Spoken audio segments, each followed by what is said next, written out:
Olemegi pausilt tagasi ja selleks, et uurida, et kas vormis püsimiseks piisab ainult trenni tegemisest ja tervislikust toitumisest.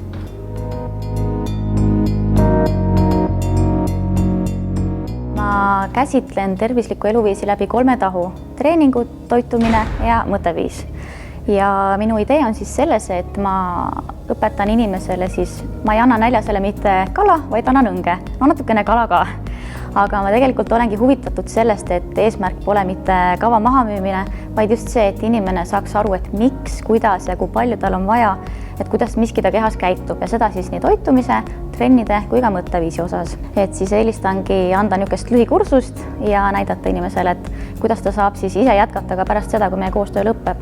Et see on nagu rattaga sõitma õppimine, et alguses me lähme koos, juhendan, toetan nii palju, kui õpilane soovib ja siis kui mõlemad läheme, et ta on valmis ise edasi sõitma, siis lasen lahti, aga aeg-ajalt siis hiljem veel kontrollin, vahest pakun tasuta konsultatsioone, vestluseid. Ma alustasin ise väga noorelt. Ma siis leidsingi lahenduseks, et ma mitte ei palganud spetsialisti, vaid ma õppisin selleks nagu ise.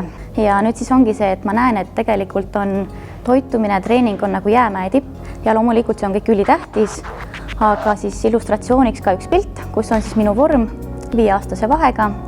Ja mõlemal pildil siis tüdruk kaalub 52 kilo. Me näeme siis, et kehamassi kilogrammide kogus tegelikult ei ole määrav. Ja mõlemal juhul on siis päevane kaloraas circa 1550. See näitab ka siis seda, et tegelikult kilokalorite lugemine üksi jälle ei ole mingi näitaja. Ehk siis tegelikult jah, loeb ka toidu kvaliteet, treeningutunni loomulikult, aga see on jäämäe tipp.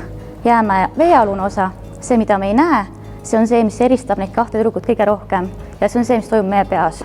Mõtteviisiga tegeleda on tegelikult päris huvitav ja see oleneb siis täpselt sellest, et kuidas õpilasel endale sobib. Ja kasutan erinevaid meetodeid. Inglise keeles on niisugune termin nagu coachimine ja olen läbinud rahvusvahelise life coachimiskursuse ning mina andsin talle vaste eesti keeles arenguvestlus. Sina oled jälginud FitPrana õpetusi kuu aega. Mida see sulle andnud on?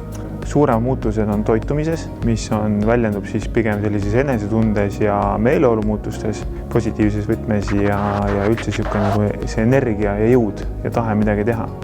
Et need on võib-olla kõige suuremad muutused, mis ma olen märganud. Ketlin on mulle muljet avaldanud sellega, mis ta on teinud, et ma tean tegelikult teda juba mõned aastad ja see muutus, mis ta on ise läbi teinud, on mind veennud selles, et tema on just see, kes suudab mulle sama pakkuda.